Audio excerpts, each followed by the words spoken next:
cracking, famous organ solo number, Procol Harum's Whiter Shade of Pale. Really great piece to play as a solo organ number, and an absolute classic piece.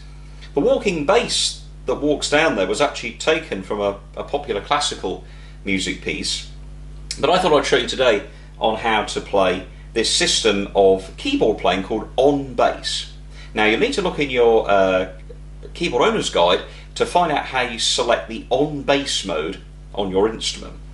I'm going to show you what happens when I place my keyboard onto fingered chord. Now fingered chord is where we play a C chord, for example, and it doesn't matter which of the three versions we use, the root, the first or the second, it will always play a C bass note.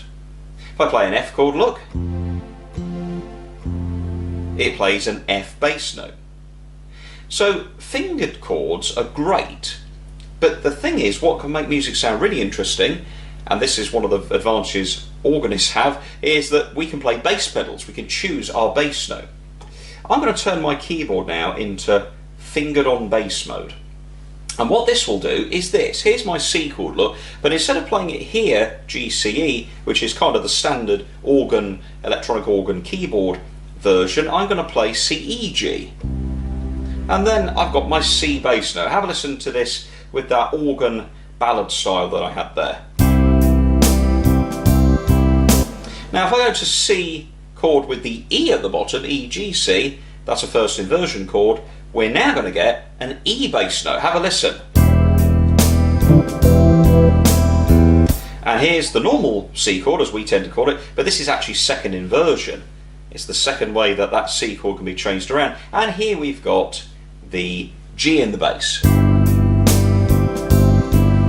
Now this can make a fantastic difference, but first of all let's have a look and see how we would read that on the music. Here's an example. C on an E bass. Now the thing is, if you go into your normal C chord, you're going to get a G bass look. And that's because the lowest note that you play on your chord is given to the style section, and the bass player gets it in the style and he goes, right, I'm going to play a G. I know it's a C major chord you're playing, but I'm going to play the G as my bass note. So if it said C on E, you would work out your C chord, C, E, G, obviously most of us know what that is, and we put it into keyboard order, E, G and then C, and that gives the E to the bass note. Take a listen. Here it is in normal, that's a root chord, and here it is in first inversion. Now you're probably thinking, okay, well what difference does that make? Well, bass lines can move music in different directions. They can suggest chord changes, key changes, modulations, and they can also create very colourful things in the music, a sense of tension or resolvement. And let's take a listen, maybe a little phrase like this.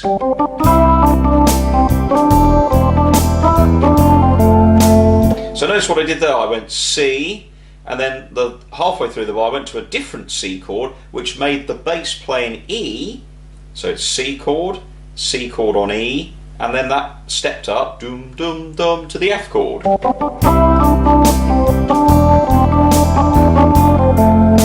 Isn't that fantastic? What a great sound. Here's another example. A flat major on an E flat bass. Well again, you play your A flat chord, A flat C E. Okay? To put it into the bass, you take your three notes and reorder them, getting the correct inversion so that the E is in the bass. There's the E flat right at the bottom there.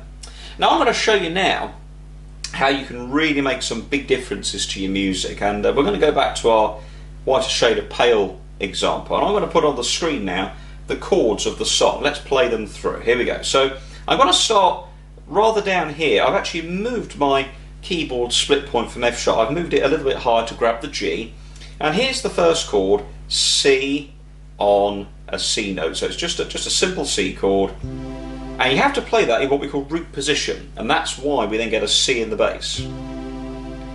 Now the next chord is C major 7, but we're going to call it C on B, and all you do, look, is add the B to the bottom. Now that will do this with the styles running. Take a listen. Did you hear that there? Watch that again.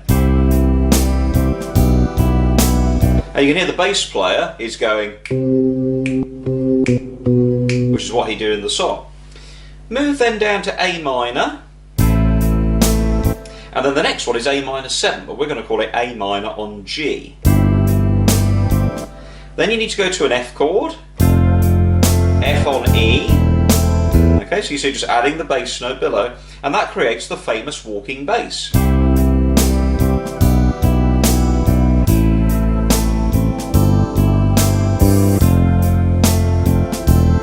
Okay, next we've got D minor, D minor with C, G on F, C on E, D minor 7. Now you see there, look, D minor, I had to play D minor in root, D, F, A, C on the top. Now I can play my C chord, and there, look, there's the F chord. Listen to the bass, it doesn't change.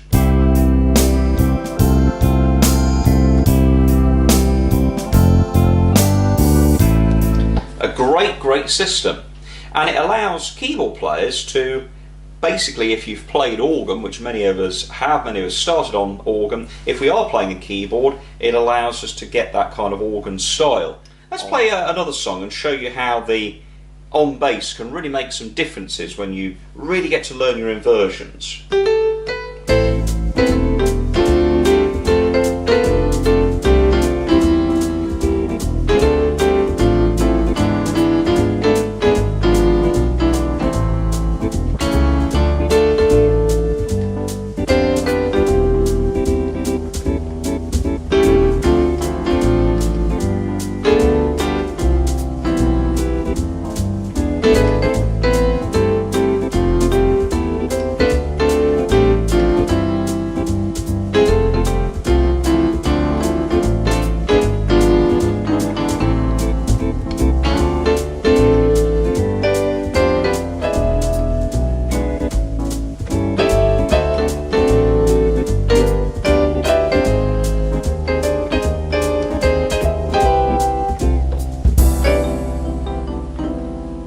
So you see lots of chords there, but what it really needs you to do is to learn all the chords in root position, and then learn your chords in first inversion, and then learn them in second inversion.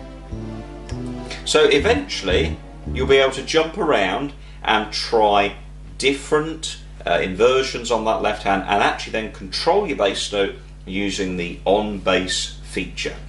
So I really hope this has been interesting. Hope you learned a little bit from it, and next time you're playing a song, maybe from an organ book or a keyboard book, and it designates a chord with a slash and then a bass, just change that setting in your accompaniment to on bass and learn the new chorded shape and really get that worked in. There you go, look, E, E7, G sharp, walks up to A minor. Really great. Thanks ever so much for watching. Really appreciate your time. If you enjoyed it, please do hit subscribe, and if you want to comment positively below, really great to hear from you. Thanks for watching another video here on Keyboard Skills Pro. My name's Tom Horton, and we'll see you soon. Thank you.